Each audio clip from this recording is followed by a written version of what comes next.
The key did not fit. I stood on the porch of my own home at 11 o'clock on a Tuesday night, jet-lagged and carrying 22 days of travel in my bones, and the key I have used for 14 years did not fit. I tried it twice, the way you do when your brain refuses the obvious explanation and looks for a mechanical one.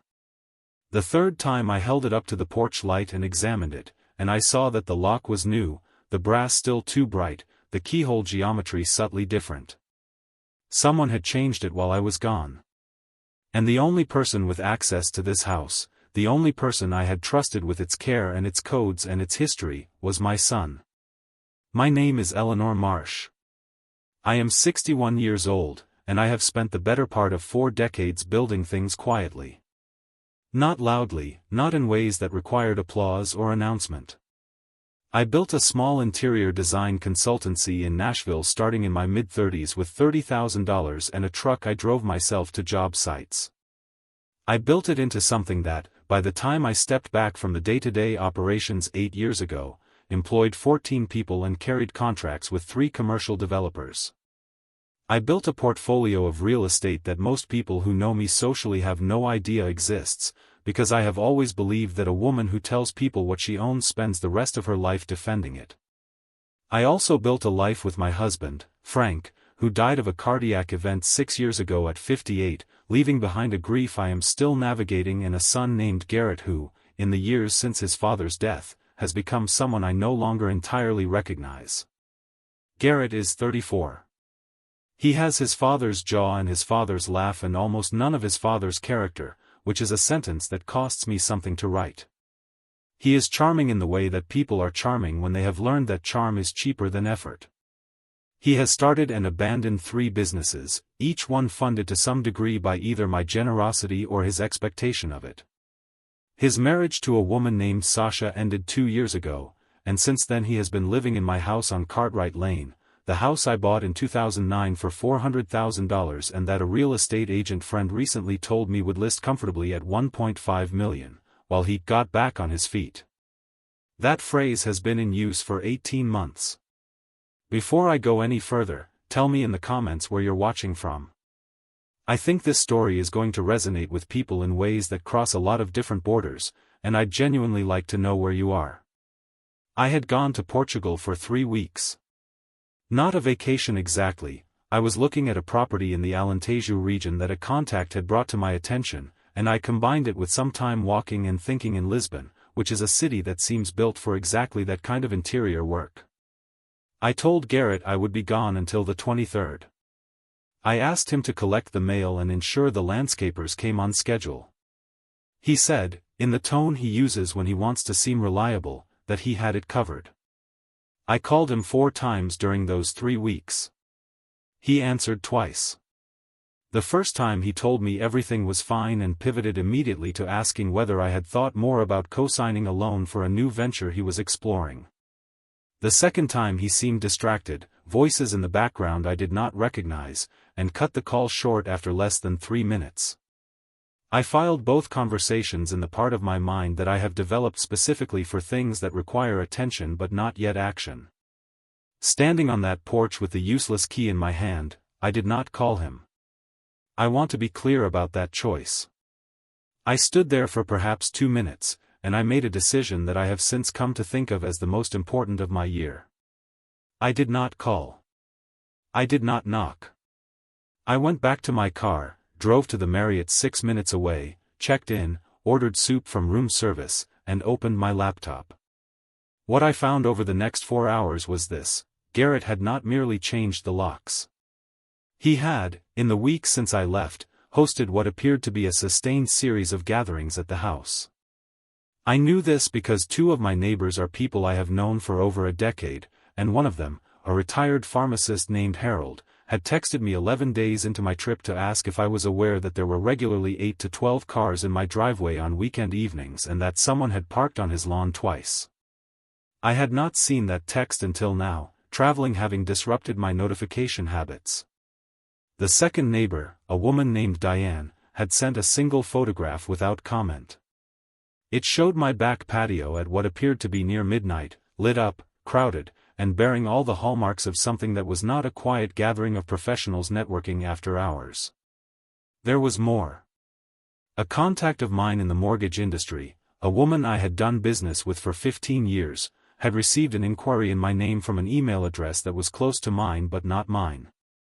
The inquiry asked preliminary questions about refinancing a property on Cartwright Lane. She had replied asking for clarification, and had heard nothing back. She forwarded me the thread because she thought it was a phishing attempt and wanted me to be aware. I sat with that for a long time, because it was not a phishing attempt in the ordinary sense.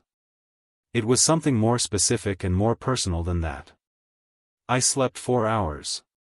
In the morning I called my attorney, a woman named Patricia who has been handling my affairs for 12 years and who has the particular skill of becoming more precise the angrier she is. I told her what I had found. I told her what I suspected. She was quiet for a moment and then she said, "How would you like to proceed?"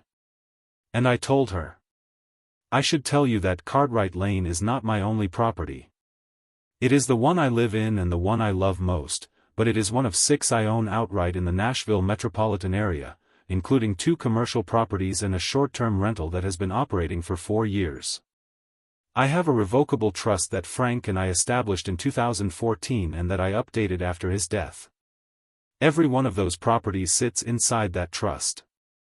Garrett is a beneficiary, contingent, meaning he inherits a portion after my death under specific conditions that include a no-contest clause and a behavior clause that Patricia helped me draft specifically because I had begun to see, even 4 years ago, the direction he was drifting. He has never asked to see the trust documents. He has never, as far as I know, consulted an attorney of his own. He assumed, the way people assume when they want something to be true, that proximity to a thing is the same as ownership of it. If this story is hitting you in any way, take a moment to like and subscribe. It truly helps this channel grow. I spent 3 days at the Marriott. Not because I needed 3 days, but because I needed to know everything before I moved. I hired a property inspector I had used before on a commercial job to do a walkthrough. Garrett let him in without suspicion, having been told it was a routine insurance assessment. The inspector found no structural damage but documented thoroughly, furniture rearranged, a stain on the dining room rug that had been partially concealed with a throw, 2 broken slats on the back fence, and a slow leak under the kitchen sink that had been happening long enough to begin warping the cabinet floor. He photographed everything. I also, through a contact, obtained some clarity on the refinancing inquiry. It had not progressed beyond the initial email. Patricia believed Garrett had either lost his nerve or discovered that a property held in trust cannot be refinanced by a beneficiary without the trustee's consent, which would have required my signature.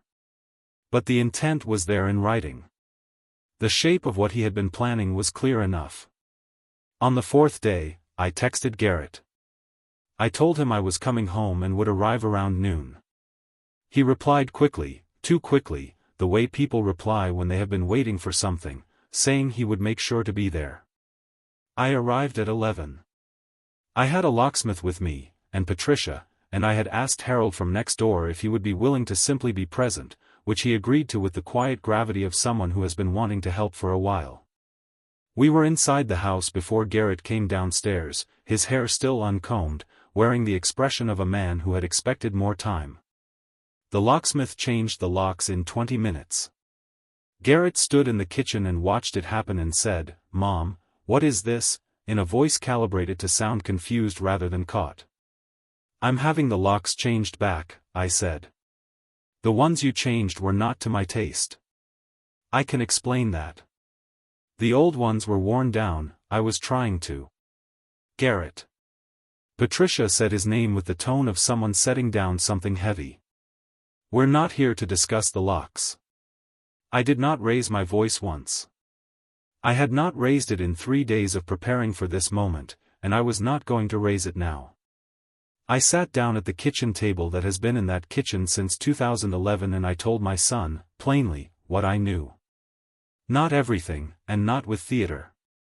I told him I had documentation of the gatherings, that I was aware of the refinancing inquiry, and that I wanted to understand whether there was anything he wanted to say before the conversation moved into a register that would be harder for both of us to walk back from. Stay with me, because what happened next changed everything. He did not apologize. I want to record that, because I think it matters. He pivoted, first to justification. The gatherings were just friends, the email was a misunderstanding, he had only been exploring options because he was stressed and didn't feel like he had any security. And then, when justification didn't find purchase, he pivoted to grievance. He told me I had always kept him at a distance from the real decisions, that he had grown up watching his father and me build things he was never truly included in, that my trip to Portugal was just another example of me prioritizing my own life over his needs. I let him finish. Harold stood quietly near the doorway. Patricia kept her eyes on her notepad. Then I said, "You tried to access a property that is held in an irrevocable trust. You changed the locks on a home you do not own. You used an approximation of my identity to initiate a financial inquiry without my knowledge or consent. I am not angry with you, Garrett. I am clear about you, which is different." I slid a document across the table. Patricia had prepared it. It was a formal notice of temporary revocation of residence rights, meaning he had 30 days to make other arrangements. The trust provisions allowed for it under the behavior clause. He looked at it the way people look at things they cannot believe are real. "You're evicting me," he said. "I'm asking you to find your own foundation," I said.